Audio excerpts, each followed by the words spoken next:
From flamboyant military remote viewer, Ingo Swann, we have a detailed lecture on the origin of the unproven, pseudo-scientific crippling hypothesis that we have only 5 senses.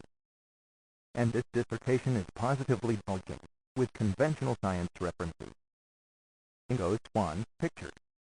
Ongoing scientific discovery of sensory receptors, which account for many subtle perceptions.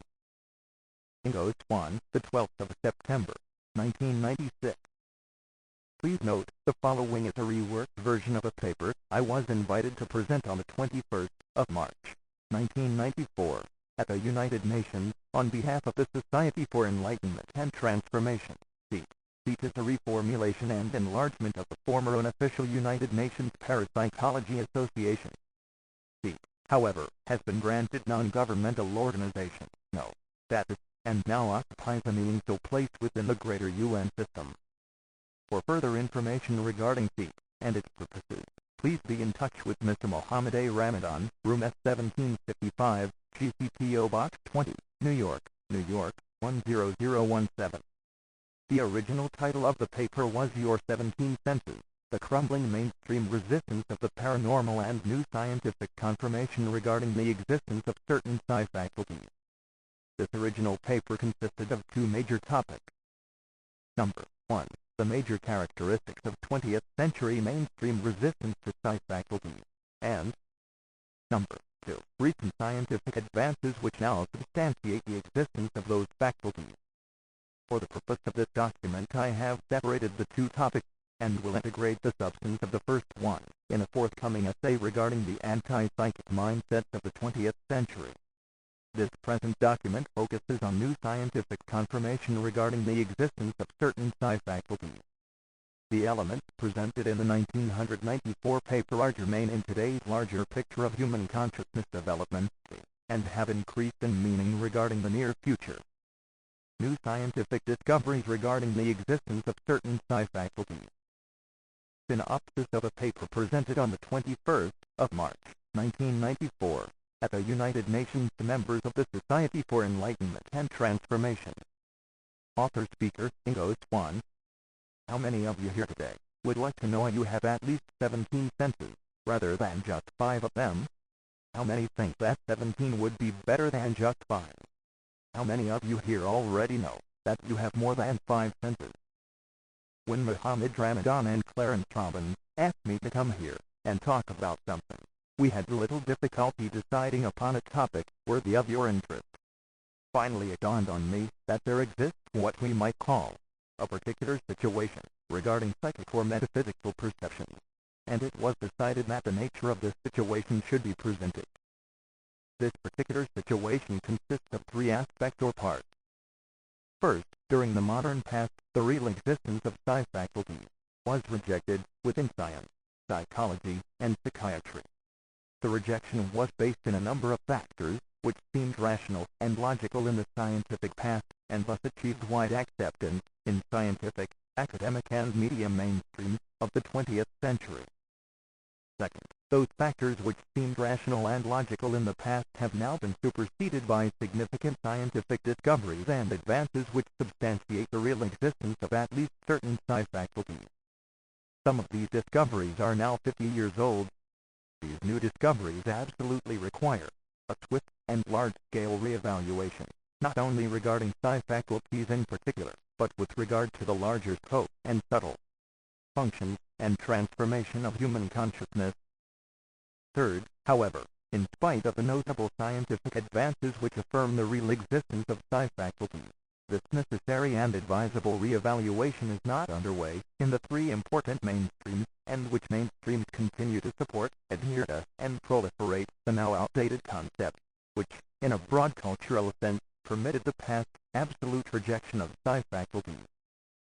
There is one outcome of this particular situation, and which can be described by a term frequently used within United Nations parlance, a term familiar to me as a past employee of the Secretariat. It is used in many United Nations documents.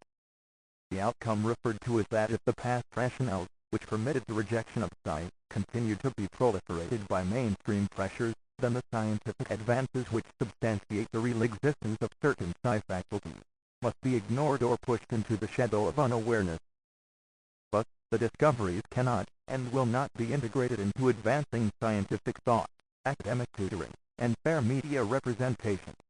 And in this suppressed or hidden state, the discoveries cannot be integrated into the overall goals of the Society for Enlightenment and Transformation, which I have the honor of addressing today. The well-used, sometimes overused United Nations term for this kind of situation is deplorable, and so the particular situation I have outlined above is, well, deplorable. After all, advances in scientific discovery are supposed to vitalize enlightenment and transformation, if they are made openly accessible. But when such discoveries are ignored, they cannot contribute to much of anything. Because of the particular situation I've outlined above, most people are not aware that significant scientific advances have been made regarding substantive support for the real existence of a number of psi faculties. Many scientific papers have been published regarding the discoveries, but because of the particular situation these remain ignominiously dispersed through the various literatures, and their implications are not enthusiastically reviewed or endorsed in formal scientific, academic or media forums. Messrs. Muhammad Ramadan and Clarence Robbins, both indefatigable workers on behalf of enlightenment and transformation, agreed that I should attempt to present at least a nutshell overview of the developments, which have not at all yet been socially permitted to reach down into transformative social consciousness. To enter into this overview, it is first necessary to set the stage as to why psi faculties were rejected in the scientific past. A historical review of the phenomena of rejection of psi shows that there were multiple reasons for it. In their modern sense, some of these reasons reach back at least 3 centuries. Some of the reasons had to do with simple matters of tolerance and intolerance, both at the individual and social levels. But others had to do with what was to be established as acceptable or unacceptable knowledge at politico-social levels. Others had to do with what was to be accepted as normal or abnormal social and mental behavior, especially as regards the first 6 decades of the 20th century. The larger historical overview of the rejection thus presents a fairly complicated picture, one which is difficult to negotiate. In modern scientific terms, however, the major thrust of the rejection was early consolidated within the concepts of philosophical materialism which came to govern early modern scientific overviews and expectations. As a philosophical commitment, then, the early modern sciences held that whatever constituted scientific reality had to have a physical basis in matter, in the material. And so the consolidation of the rejection of psi was straightforward and simple. That psi could not be accepted until a quantifiable, material physical basis for it, or any part of it, was identified. What this meant in simple terms was that the human could only access information for which physical receptors could be shown to exist. The 5 physical senses were based in the physical tactile mechanisms which resulted in the sensations of sight, hearing, tasting, smelling, and touch. But psychic information could not be attributed to any of these, since all of them functioned only within the local environment of the physical body. As a general result, the existence of additional senses was denied, both scientifically and philosophically, and it was this denial which resulted in the 5 senses only theory which was pervasively proliferated throughout modernist societies. This scientific principle, for it indeed functioned as one, thus served as the rationale and logic for the rejection of psi faculties, i.e., no physical receptors for those faculties were expected to be scientifically discovered. So the ongoing rejection of psi faculties was considered justified. It is worth pointing out something here which has dropped out of modernist thinking. Anthropologists have established that in general, pre-modern societies did not think in terms of having senses. As we might put it in today's computer lingo, they thought more in terms of accessing information or knowledge, and achieving perception appropriate to them. The conversion of the concept of accessing information to the concept of having senses appears to have occurred only after the European Renaissance period. Indeed, it can quite easily be shown that most of the major thinkers of the Renaissance were profoundly preoccupied regarding how to increase and stimulate the accessing of information. Thus, the concept that we are dependent on our physical senses rather than dependent on accessing information dates from after the 17th century, while the concept of accessing information is at least 6,000 years old. In this light, the idea that we access information only via our five physical senses is modern. The concept that we are completely limited to what we perceive by the physical five dates from only about 1845, and was, from the outset, solely a scientific hypothesis which has never been demonstrated by conclusive scientific fact. Shades of Rupert Sheldrake's the science delusion that many scientific thoughts to be knowns are only unproven assumptions, such as the constant gravity, light speed and radioactive decay, now found to vary. It seems Ingo Swann has found another one, that we have only five senses. Nevertheless, the hypothesis that human awareness is limited to the five physical senses has been a very powerful one within modernist philosophical and scientific context. So powerful, indeed, that early modern scientists never expected to discover the existence of biophysical receptors, additional to the famous five.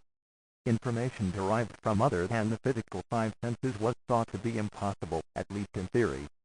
And it was upon this theory that psychic information, so-called, was scientifically rejected.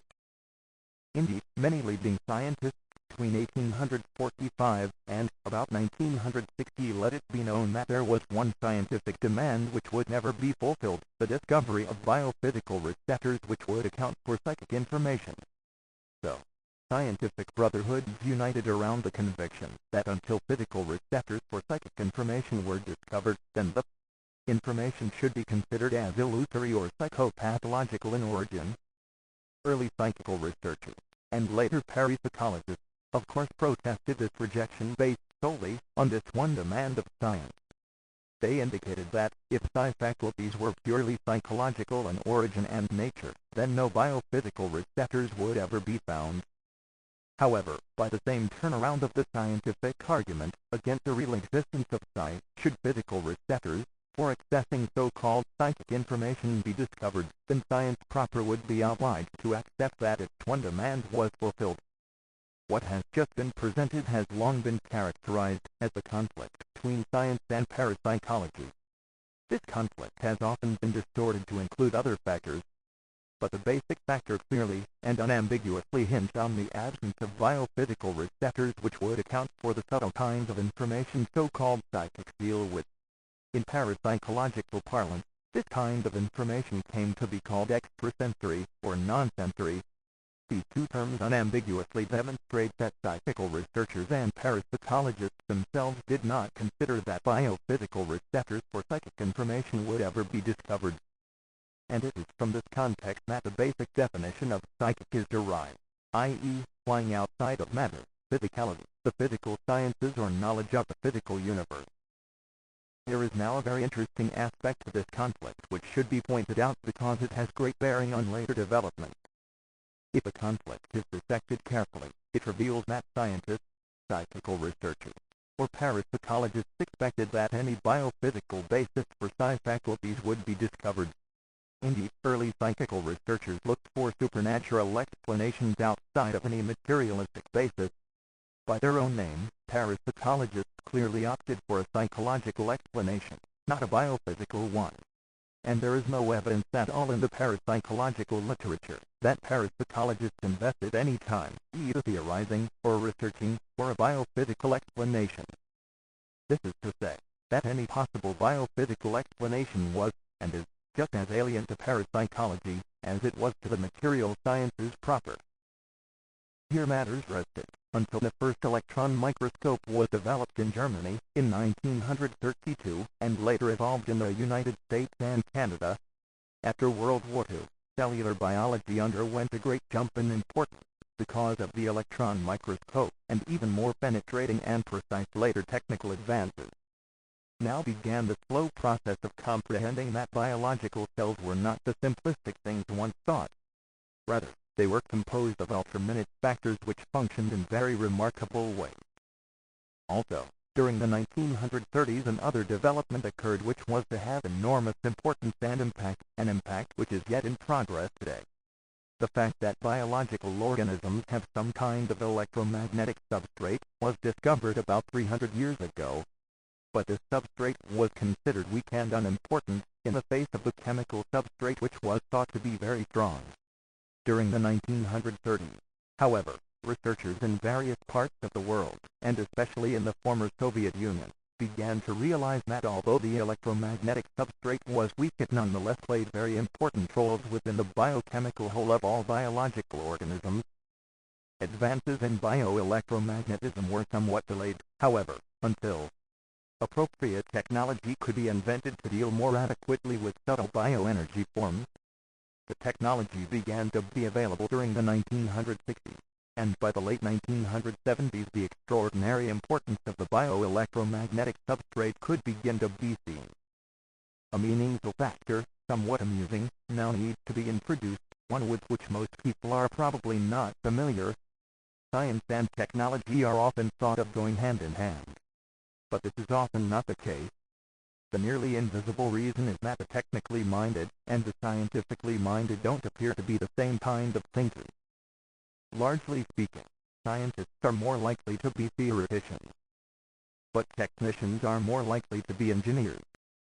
Scientists theorize and try to test their theories, but technicians build things, often just to see what the thing can do. Indeed, technical advances can often be several generations ahead of scientific thinking. This is certainly the case with the computer industry, evolved largely by technician types, not by scientists. Indeed, many technological advances have been achieved by technologists who possess little in the way of legitimate or conventional scientific background. The bottom line of all these developments is that during the last 40 years a very large series of new research disciplines have come into existence. These new disciplines constitute an intermixing of science, technology, microscopy, subtle chemical exchanging, and electromagnetic and bioelectromagnetic expertise. Ahead I give a partial list of these new disciplines. But the punchline here is that it was left to these new disciplines to increasingly discover, much to their surprise, the expanding bioorganic basis for many faculties once merely thought questionably psychic. There is only one impediment regarding an integration of these new disciplines with psychical and parapsychological research. This involves the new nomenclature being evolved with these new disciplines.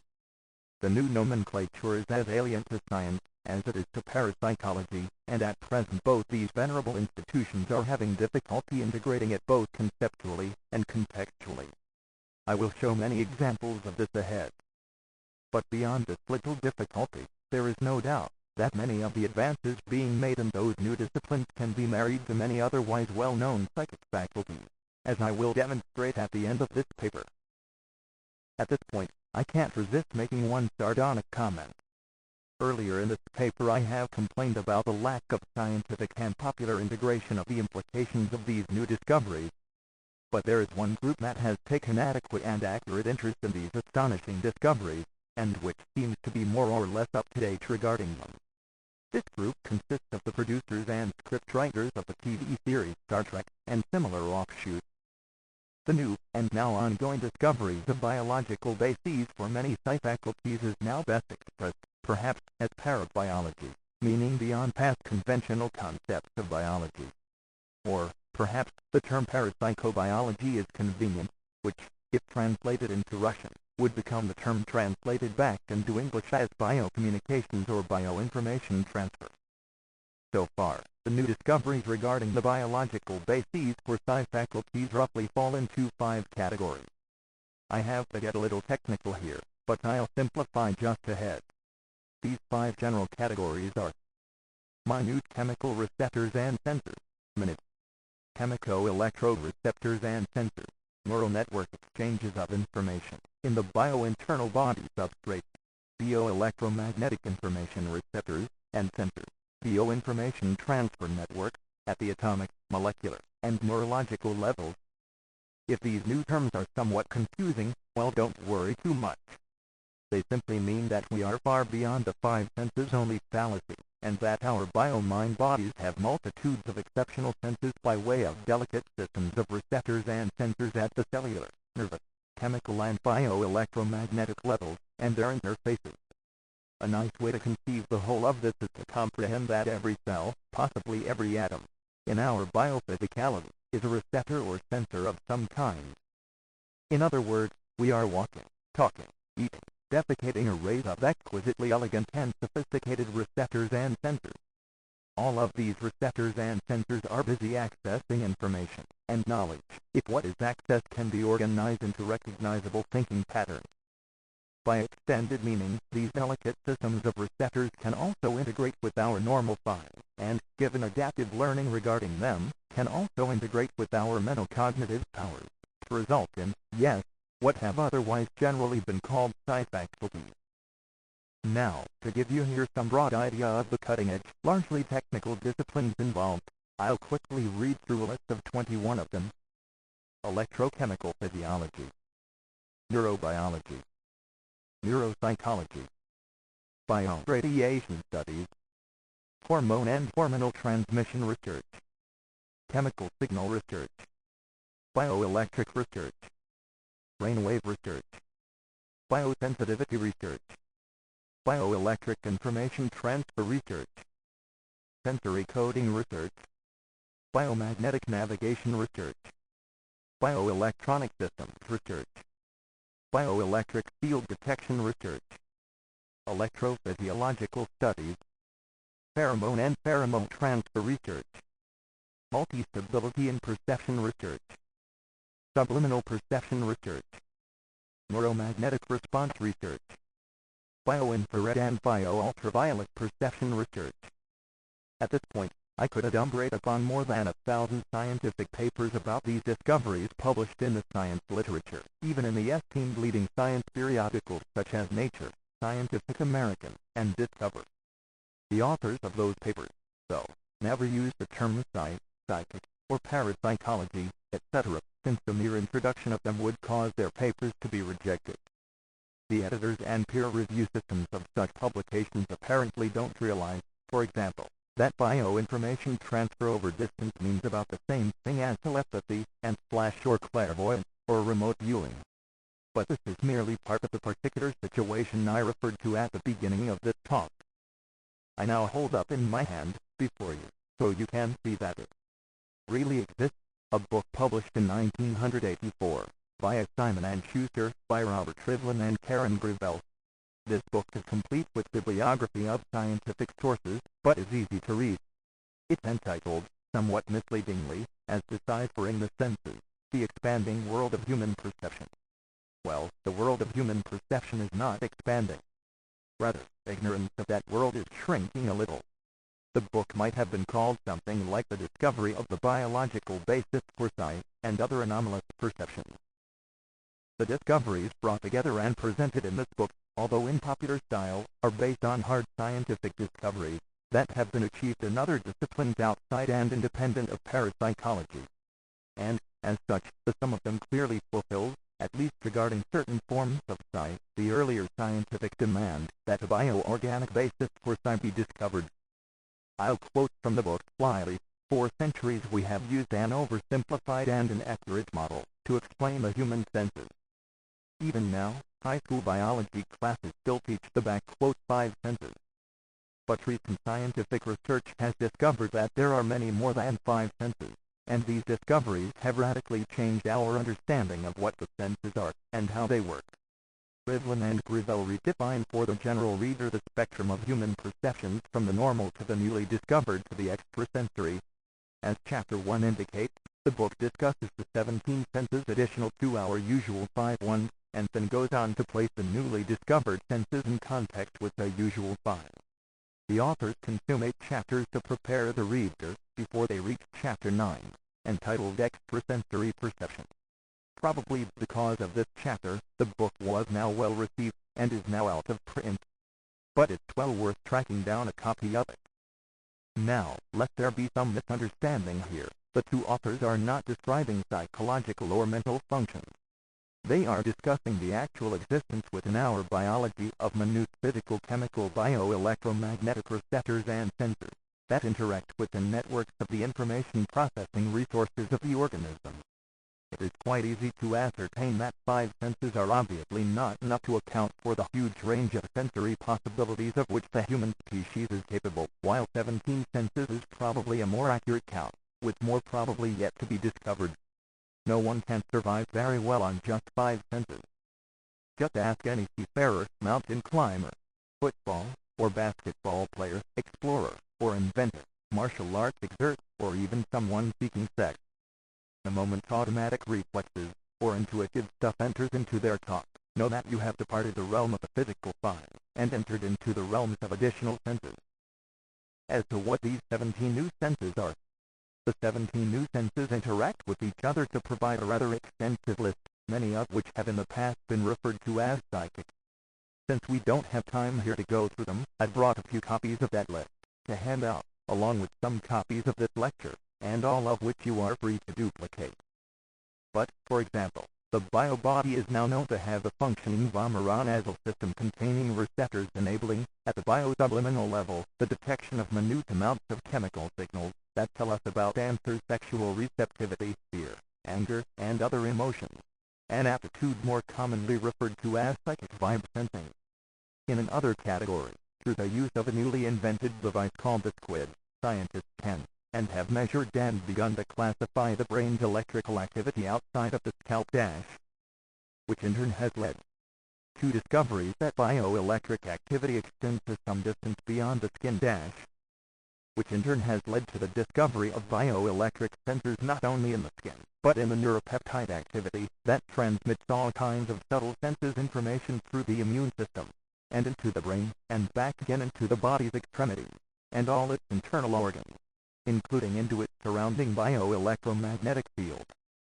Now discovered bioelectromagnetic fields extending outside the scalp and outside of the skin clearly equate to viewers that many clairvoyants have specialized in seeing. Drawing on authoritative scientific sources, Rivlin and Grivel even hypothesize that, and I quote, thoughts may, indeed, have wings, and some of us may have the ability to sense what others are thinking via these newly discovered bioelectromagnetic receptor sensing networks. The two authors wonder, do some psychics and mystics have this ability, vastly magnified, so they can sense the electricity from considerable distances? Well, there would have been no question of this in antiquity, or even among Arabian or Mongolian nomads today, as well as street-smart New Yorkers. Actually, this is the same question that those researching electromagnetism and bioelectromagnetism have been wondering about for over 50 years. So it's worth pointing up here that the existence of extensive bioelectromagnetism essentially was demonstrated late during the last century, but its existence has not figured very much either into scientific psychology or in scientific parapsychology, both of these two fields having managed mutually to ignore it altogether. Did you know that in addition to yourself being a biomeat body with eyes, livers, hearts, and appetites of various kinds, you are also a bioelectronic one? Have you ever thought of yourself as such? If you begin to, well, something interesting might begin to happen. Dr. Robert O. Becker is one of the leading researchers in the United States regarding electromagnetism and bioelectromagnetism. With Gary Salden, he published, in 1985, a book entitled The Body Electric, Electromagnetism, and the Foundation of Life, William Morrow, New York, and which tells the story of our bioelectric cells. A companion book is Harold Saxtonburg's Blueprint for Immortality, The Electric Patterns of Life, Neville Spearman, London, 1973, republished 1988. By the way, is an American researcher, but could not find an American publisher for the seminal book. Bob Becker has made many unequivocal statements regarding the science implications of bioelectromagnetism. For example, he published in Psychoenergetic Systems, 1977, Volume 2, pages 189 to 196, an article entitled An Application of Direct Current Neural Systems to Psychic Phenomena. He stated that the concept of a primitive electronic communication system in all living things can be a useful tool in understanding both "normal" and "paranormal" phenomena that have lacked a rational biological explanation. Indeed, it appears that human beings are tied to the universe in a web of electromagnetic energy. At this point, I believe I've now presented for you consideration the rudiments of the particular situation I referred to at the beginning. The particular situation consists of three factors. 1. Science demanded that a bioorganic explanation for psi faculties be found, before it could accept them as real. 2. Bioorganic explanations have been found for many kinds of psi faculties. And 3. Everyone seems to be ignoring both the facts and the implications of two, as just stated. as to more of what our additional senses are. Did you know that the soles of your feet and the palms of your hands contain minute magnetic receptors and sensors that recognize minute and gross changes in local magnetism? Here are the rudiments of dowsing, feeling, and various rough forms of psychometry, which means psyching out what something is by merely holding it. Alas, though, if you haven't built neural pathways linking these sensors to your cognitive faculties, you probably won't be able to sense what the receptors in the soles of your feet picking up. In bringing this talk to a conclusion, recall that earlier I mentioned the problem of the nomenclature, which is acting as a barrier between the new discoveries and more recognizable concepts of psychical and parapsychological research. This same nomenclature is also acting as a barrier between the neuroresearch and the problems of enlightenment and transformation, which are the objectives of the Society for Enlightenment and Transformation. To help begin the nomenclature bridge, I'd now like to give some examples by which the two nomenclatures can be compared. Recently discovered bioorganic basis for the following additional senses. Number 1. Receptors in the nose sensing system that smell emotions, and that can identify motive, sexual receptivity, antagonism, benevolence, etc. All these are formats of what are commonly referred to as psychic vibe sensing. Number 2. Receptors in the ear sensing systems that detect and identify differences in pressure and electromagnetic frequencies, format of ESP. Number 3. Skin receptors that detect balance and imbalance regarding what is external to the biobody, even external at some astonishing distances, format of remote sensing, a mixed form of ESP and clairvoyance. Number 4. Skin receptors that detect motion outside of the body, even when the body is asleep, a format of subliminal ESP. Number 5. Directional finding and locating receptors in the endocrine and neuropeptide system, format of dowsing, intermixed with formats of cognitive ESP, or intuition. Number 6. Full body receptors, including hair, that identify fluidic motions of horizontal, vertical, diagonal, even if not visually perceived, as, for example, in the psychic portion of the martial art of Aikido. Number 7. Skin receptors that recognize the temperaments of other biological organisms, a format of psi reading. Number 8. Subliminal sensory systems which locate and identify pitch-up sounds, a sense of heat across great distances, a sense of frequencies and waves, either mechanical or energetic, all being formats of ESP and vibe sensing, sometimes also referred to as shaman perceiving. Number 9. Receptors that identify positive and negative charged particles at the atomic level. The term utilized for this in psychical research is micropsi, but which is rare. However, it has been convincingly demonstrated, especially in the case of C.W. Leadbeater, who published Occult Chemistry, 1908. 30 years before the invention of the electron microscope, he correctly described subatomic particles, many undiscovered at the time, but discovered since. Micropsi faculties are mentioned as one of the ancient siddhis of ancient India, see, for example, Yoga Sutras of Patanjali. Number 10. Microsystem transferring of various forms of mechanical, chemical, and electromagnetic energy into meaningful nerve impulses, all commonly thought of as forms of ESP. Number 11. Receptors that sense gravitational changes, a form of psychic dowsing. Number 12. Neurological senses for interpreting modulated electronic information by converting it into analog signals for mental storage, interpretation, and cognition, one of the bio-mind bases for telepathy. Number 13. Bioelectronic receptors for sensing radiation, including X-rays, cosmic rays, infrared radiation, and ultraviolet light, all of these receptors being found in the retina of the eye, part of the basis for various forms of clairvoyance. Number 14. Receptors that respond to exterior electrical fields and systems, producing forms of clairvoyance and/or reading. Today, the following highly specialized sensing systems are referred to in the new sciences as human semaphore capacities. Number 15. Skin receptors for sensing perceptions of bonding or antagonism, thought of as forms of intuition. Number 16. Senses for nonverbal language communicating, thought as a form of telepathy or vibe sensing. Number 17. Combined sensing systems, neural networks, for making meaning out of at least 130 identified nonverbal physical gestures, and 20 basic kinds of nonverbal messages, thought of as intuitional character assessment, or a particular form of clairvoyance. Number 18. Receptors that trigger alarm and apprehension before their sources are directly perceived, a particularly valuable type of psychic foresight, foreseeing, intuition. Number 19.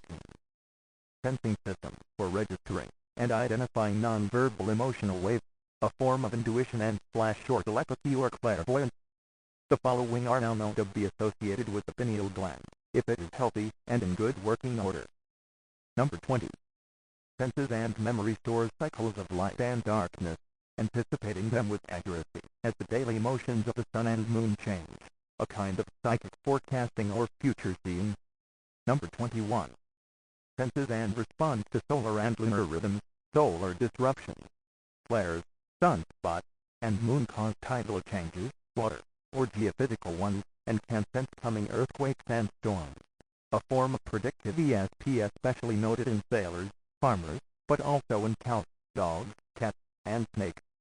Number 22. If the pineal gland is fully functional, it acts as a non-visual photoreceptor, the psychic equivalent being X-ray vision. The following senses, or sensing systems, are similar to some already mentioned, but they appear to function upon a completely different basis, and are additional to those senses already mentioned. It is now thought that this basis is almost certainly the water contained in the biobody, in the physical components of the nerve system, and the physical part of the brain. It is not yet understood how water is used this way, to create a fluidic but elaborate series of interconnected sensing systems. One of the best guesses, yet to be established, is that the vibrations of the water molecules link together throughout the entire biobody, and form the equivalent of radar or sonar antennae. These liquid antenna sensing systems appear to detect the following categories. Divided by categories, they can be thought of as individualized and highly refined sensing systems. All of these categories have been thought of as psychic, ESP, clairvoyant, or intuitive, which is to say, been thought of as unexplainable, and hence impossible. Number 23. Sense of non-visual wave motions. Number 24. Sense of non-visual oscillating patterns. Number 25. Sense of magnetic field. Number 26. Sense of infrared radiation. Number 27.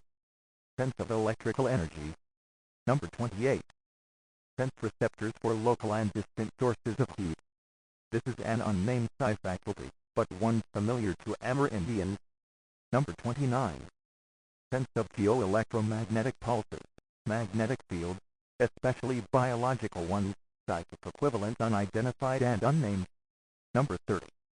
Although the mechanisms are not at all understood, the liquidic sensing detectors apparently are somehow involved in the remote sensing of anything at a distance, however great. The results, of course, are remote viewing, remote hearing, remote tasting, and so forth. Finally, although there is no finally here, we come to sensory systems, receptors spread throughout the entire biobody, and which apparently feed information into the mind-body interface, if interface would be the correct concept. Number 31.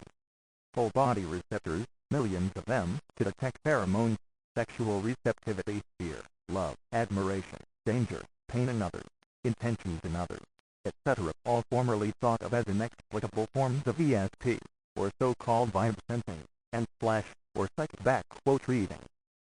Please note that the list above is not complete, and is presently in process of being extended.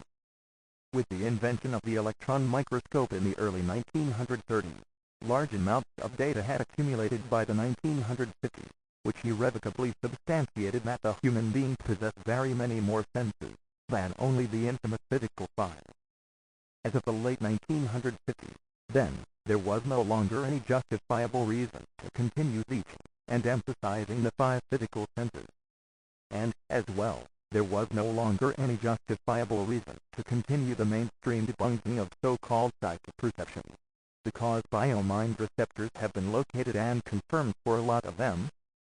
During the 1960s and 1970s, The scientific information pool of this kind of discovery had increased enormously, the sum of which brought a complete end to the concept of the five physical senses only.